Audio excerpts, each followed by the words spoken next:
ఓం శ్రీ సాయినాథాయ నమః. శ్రీ సాయి సచరిత్రము 13వ అధ్యాయము. మా యొక్క అనంత శక్తి. భీమాజీ పాటిల్, బాలా గణపతి షింపి, పాపు సాహెబ్ బూటి, ఆనంది స్వామి, కాకా మహాజని, హార్ద నివాసి దత్తోపంత్, ఇంకొక 3 వ్యాధులు. మాయ యొక్క అనంత శక్తి.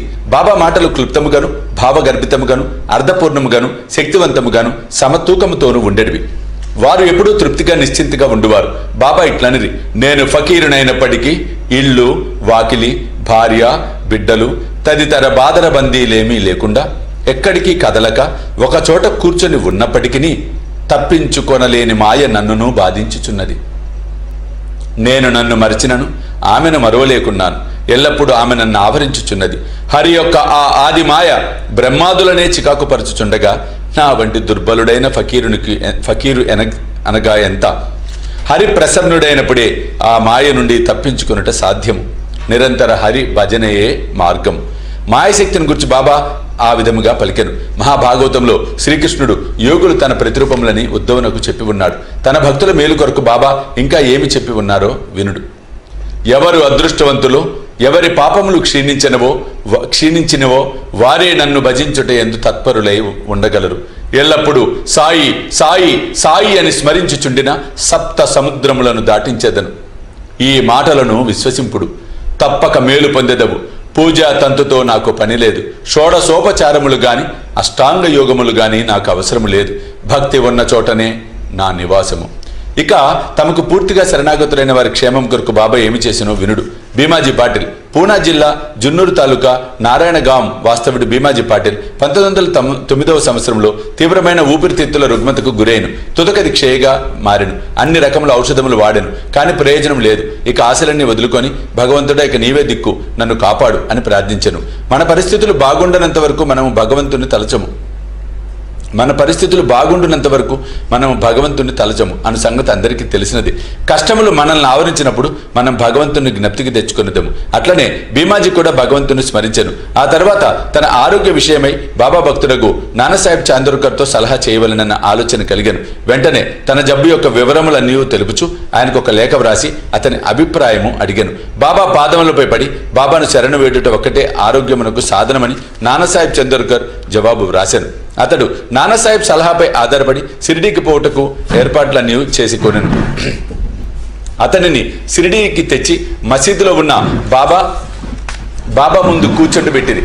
నానాసాహెబ్ శ్యామ కూడా అచటనే ఉండిరి.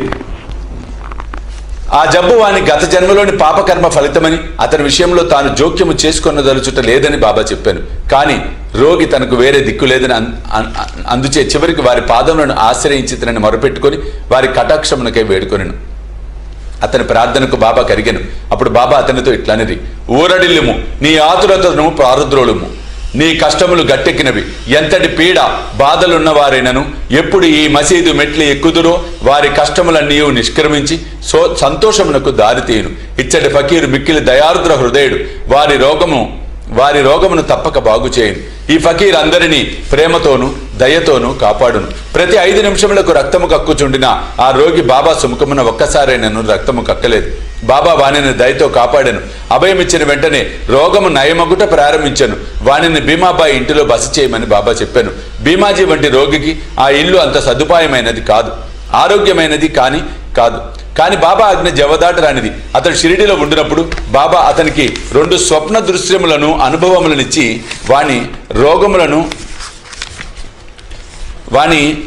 రోగమును కుదిర్చాను. మొదటి స్వప్నంలో పాఠశాల విద్యార్థిగా పద్యములు కంఠోపాఠం చేయకుండాచే క్లాసు ఉపాధ్యాయుడు దెబ్బలు కొట్టినట్టు కనిపించాను. రెండో స్వప్నంలో వాని చేతిపై పెద్ద బండను వేచి క్రిందకు మీదకు త్రోడిచే మిక్కిలి బాధను అనుభవించాను. స్వప్నంలో పడిన ఈ బాధలతో వాని జబ్బు నయమై వాడి ఇంటికి పోయాను. ఆ తర్వాత అప్పుడప్పుడు షిరిడీకి వచ్చిచుండెను. బాబా తనకు చేసిన మేలును జ్ఞప్తిని ఉంచుకొని బాబా పాదములపై సాష్టాంగ నమస్కారములు చేయుచుండెను.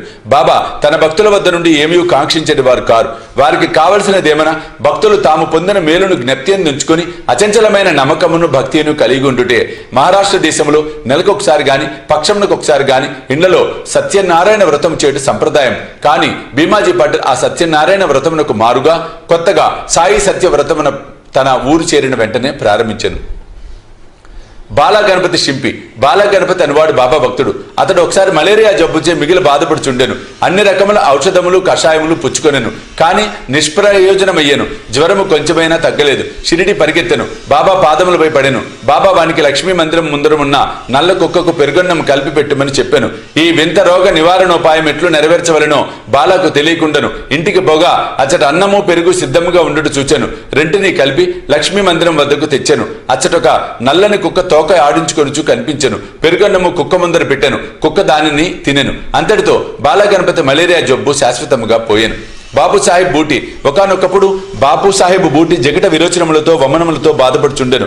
అతని అలమరా నిండా మంచి మంచి మందులుండెను, కానీ అవేమీ గుణమివ్వలేదు.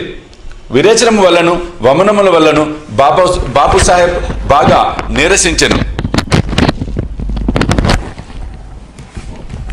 అందుచే దర్శనముకై మసీదు కూడా రాలేకపోయాను. బాబా అతనిని మసీదుకు రమ్మని కబురు పంపి అతడు రాగానే తన ముందు కూర్చుండబెట్టుకొని తమ వేలును చూపుడు వేలును ఆడించుచు, జాగ్రత్త, నీవింక విరేచనం చేయకూడదు, వమనము ఆగవలెను అనెను. బాబా మాటల సత్వమును గనుడు.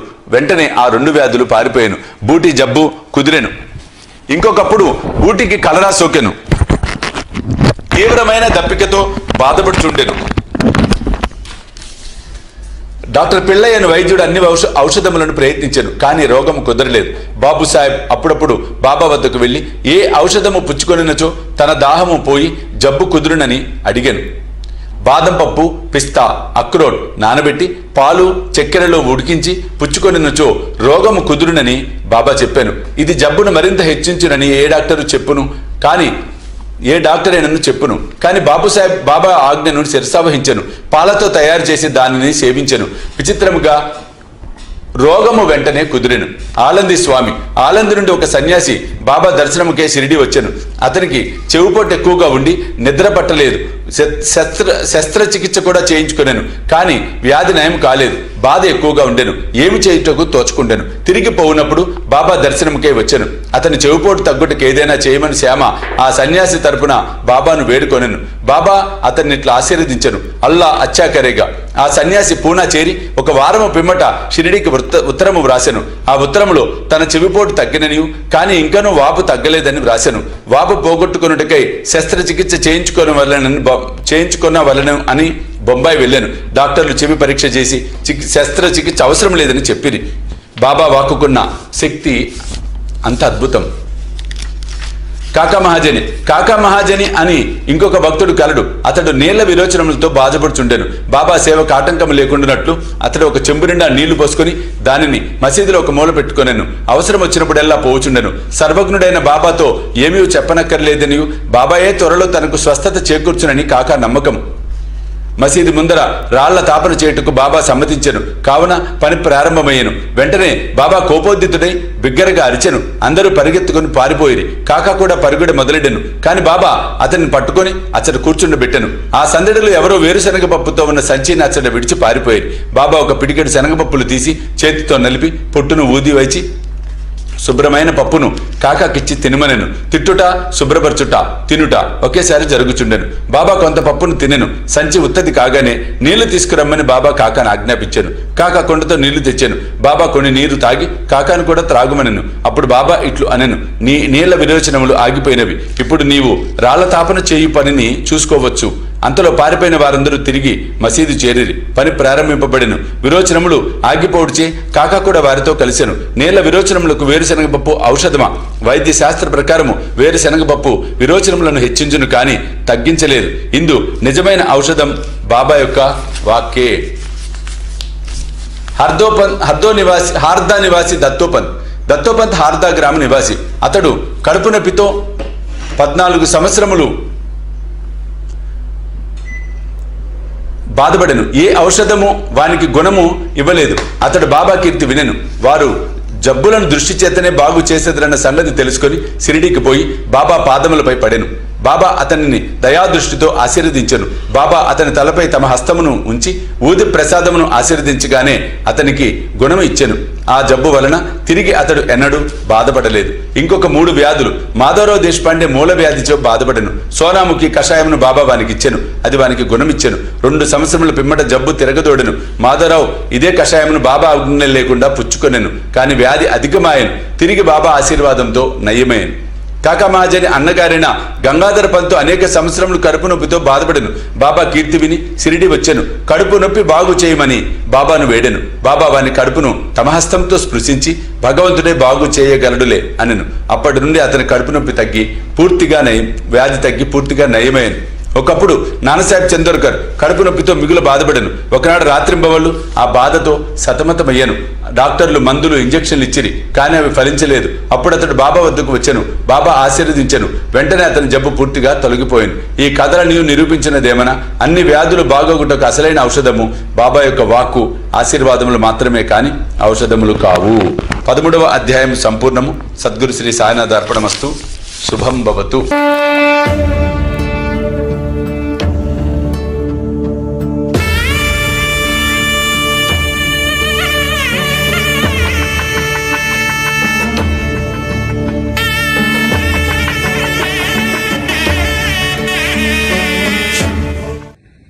సాయి దివ్య రక్షా కవచ యంత్రానికి స్వర్ణ కవచం, స్వర్ణ తాపడం మనం చేయించబోతూ ఉన్నాం. ఆ సముద్రంలో